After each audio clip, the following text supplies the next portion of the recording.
Bonjour, alors dernière notion qu'on a vue aujourd'hui, dernière notion du chapitre 4, c'est la force de rappel. Oups. Alors là, je suis un novice avec ce petit appareil-là. Donc, la force de rappel.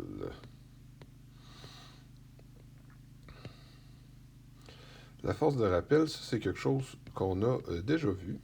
Hein? On avait vu ça, on l'avait vu dans un diaporama, le diaporama que j'ai présenté au début là, de ce chapitre-là. Et on en avait la définition qui était donnée, ce qui est la force qui tend à ramener. Donc, force qui tend à ramener un corps élastique déformé. Donc, force qui tend à ramener un corps élastique déformé, vous notez ça dans votre cahier de notes, à sa forme d'origine. Ça va? Donc, on parle d'un ressort. Donc, le ressort, il faut qu'il soit déformé. Donc, le ressort, c'est un corps élastique, ça va. Il faut qu'il soit déformé pour que la force de rappel puisse s'appliquer, puisse se manifester dans le ressort. Donc, exemple, un ressort comme ça ici. Supposons que ça, c'est un ressort qu'on étire. Donc, on exerce une force pour étirer le ressort. On aura donc une force de rappel qui va tendre à ramener le ressort à sa forme d'origine. Donc, une force extérieure, il ne faut pas confondre les deux, et bien sûr, sont égales. La force extérieure va être égale à la force de rappel au repos. Hein? Donc, au repos, c'est-à-dire si le ressort est immobile, ben à ce moment-là, les deux forces, on voit que les deux forces s'opposent et donc elles doivent être égales si on veut qu'elles s'annulent. Donc, si on veut que le corps soit immobile, si le corps est immobile, ça veut dire qu'il est en équilibre. Hein? Donc, ça veut dire que les deux forces sont en équilibre. Et si ces deux forces-là sont opposées, mais pour qu'elles soient en équilibre, il faut nécessairement qu'elles soient égales. Ça va? Donc, lorsqu'on est au repos, les deux forces, la force extérieure va être égale à la force de rappel. Parfait. Excellent. Ensuite de cela, donc ça ici, la force de rappel, c'est quelque chose qu'on a déjà vu, donc une notion que vous pouvez utiliser dans votre laboratoire, ça va? Parce qu'on avait bien dit dans le laboratoire que on ne pouvait pas utiliser, on pouvait seulement présenter dans le cadre théorique des notions qui avaient été vues jusqu'à présent. Donc la force de rappel, avec la définition qui a été là, ça a été vu jusqu'à présent, il n'y a pas de problème. Ça va? Ce qu'il y a de nouveau, ce qu'on va voir aujourd'hui qu'il y a de nouveau, c'est la loi de Hooke. La loi de Hooke. Ça va? Donc la loi de Hooke. Qu'est-ce que c'est que ça? Ça, la loi de Hooke, c'est une notion qui est nouvelle. OK? Donc, on ne peut pas là, utiliser cette notion-là dans notre rapport de laboratoire. Donc, c'est très simple, la loi de Hooke. FK, donc la force de rappel, on a vu que FK c'était la force de rappel. On n'écrit pas FR parce que FR ça veut dire force résultante, est égal à K delta L. OK. Donc FK, on le dit, force de rappel. C'est une force, donc on sait qu'une force, c'est en newton. Delta L, ça va être l'allongement ou la compression du ressort. OK, donc la déformation du ressort, allongement ou compression. On va toujours garder ça positif. Évidemment, un allongement, une compression, ça peut être en mètres ou en centimètres, bon, etc. Ça va. Et K, ça va être la constante de rappel du ressort qui est utilisé, dont les unités vont être en newton par mètre ou en newton par centimètre. C'est plus souvent en newton par centimètre. Ça va? La constante de rappel, qui va déterminer finalement la rigidité du ressort. Plus la constante de rappel est élevée, plus le ressort sera rigide, moins il sera souple, plus il va être difficile à déformer. Ça va? Donc, par exemple, une constante de rappel de 5 newtons par centimètre veut dire qu'il faut exercer une force de 5 newtons pour étirer le ressort d'un centimètre. Ça va? Donc, vous comprenez bien ce concept-là de la rigidité du ressort. Ça va? Donc, on va faire un petit exemple d'application de la loi de Hooke. Donc, imaginez que j'ai un ressort au bout duquel j'ai une masse et je fais tourner ma masse avec mon ressort. Ça va? Vous comprenez très bien que plus je vais faire tourner mon ressort rapidement, je vais faire tourner ma masse, pardon, rapidement, mais plus mon ressort va s'étirer. Ça va? Donc, on va appliquer ça ici. Donc, je fais tourner une masse de 100 grammes. Donc, je fais tourner une masse de 100 grammes au bout d'un ressort dont la longueur au repos est de 10 cm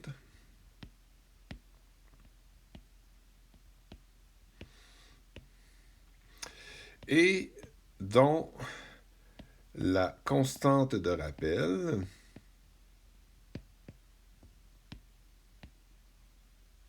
est de 6,0 newton par centimètre. Ça va? Donc, vous voyez bien qu'est-ce qui est en train de se passer. Hein? On peut représenter tout de suite cette situation-là. On aurait ici la trajectoire de ma masse qui est au bout d'un ressort comme ça ici. Hein? Je tiens le ressort de ma main ici qui tient le ressort. OK? Et ça tourne cette affaire-là. OK? Comme ça, à une certaine vitesse. C'est d'ailleurs ça qu'on veut savoir. Donc, vous avez bien compris que plus je fais tourner ma masse rapidement, plus le ressort va s'étirer, d'accord? Le ressort, on va dire qu'il s'étire de 15 cm. Donc, le ressort s'étire de 15 cm. Ça va? Question. À quelle vitesse tourne-t-il? Donc, à quelle vitesse tourne la masse? Ça va? À quelle vitesse tourne la masse? Donc là, en classe, j'ai donné du temps pour faire ce numéro-là. Donc, je me taisais ici, je faisais faire en classe. Tu peux arrêter la vidéo et essayer de faire le petit problème. Donc, tu fais pause et tu fais le problème. OK. Donc, bien sûr, on voit qu'on a ici une trajectoire circulaire. Qui dit trajectoire circulaire dit force de rappel. Ça va? On se souvient que, pas force de rappel, pardon, force centripète. Okay? Qui dit trajectoire circulaire dit force centripète.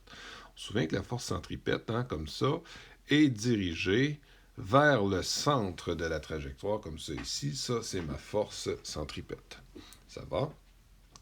On se souvient également que la force centripète n'a pas d'existence en soi. La force centripète, il y a toujours une force qui doit faire office de force centripète. Ça va? Donc, par exemple, une planète qui est en orbite autour du Soleil, ben, la force centripète, on l'a vu, hein, c'était la force gravitationnelle. Là, ici, la force centripète, ça va être quoi? Ben, ça va être la force de rappel. Donc, mon ressort a été tiré, hein? Donc, et la force de rappel va tendre à le ramener à sa longueur d'origine, donc va être dirigée vers le centre. Donc, on peut dire que ma force centripète est égal à ma force de rappel. Il est plus qu'égal à ma force de rappel. Ma force centripète, c'est ma force de rappel. Ça va?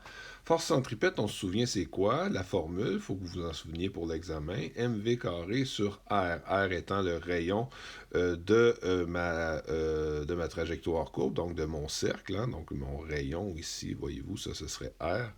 Le rayon du cercle qui détermine la trajectoire de ma masse qui est en rotation, c'est égal à la force de rappel, mais on vient de le voir, la force de rappel, K delta L, la formule, la loi de Hooke.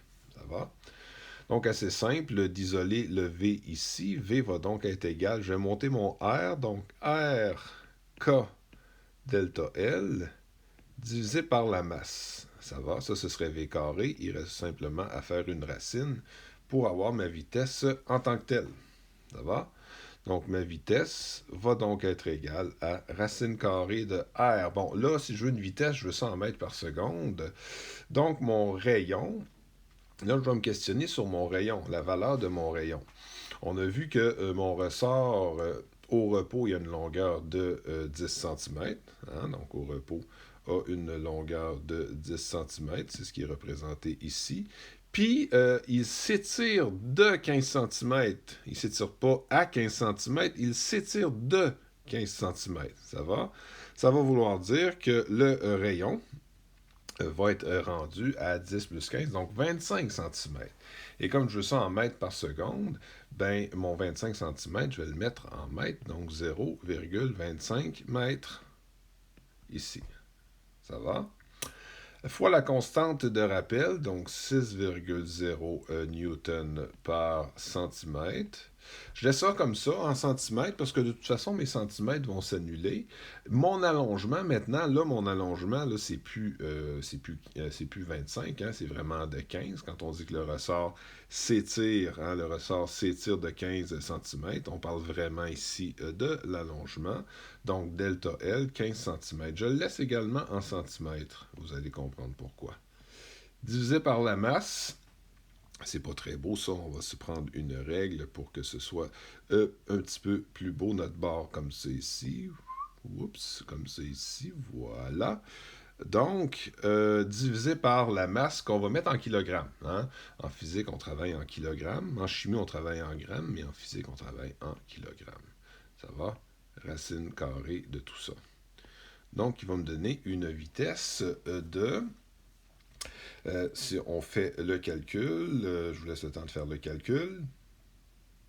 C'est fait. Vous êtes supposé avoir obtenu 15. Ça va? Je disais que j'avais laissé en centimètres. Voyez en centimètres, ici mes centimètres s'annulent. Qu'est-ce qui me reste comme unité? Oh, il me reste des mètres newton par kilogramme. Mètres newton par kilogramme. Racine de toutes que des unités de vitesse.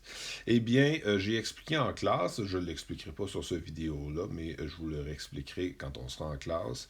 Racine de Newton-mètre par kilogramme, ce sont des mètres par seconde. Okay? Donc, on peut écrire en toute quiétude que la vitesse à laquelle va tourner ma masse va être de 15 mètres par seconde.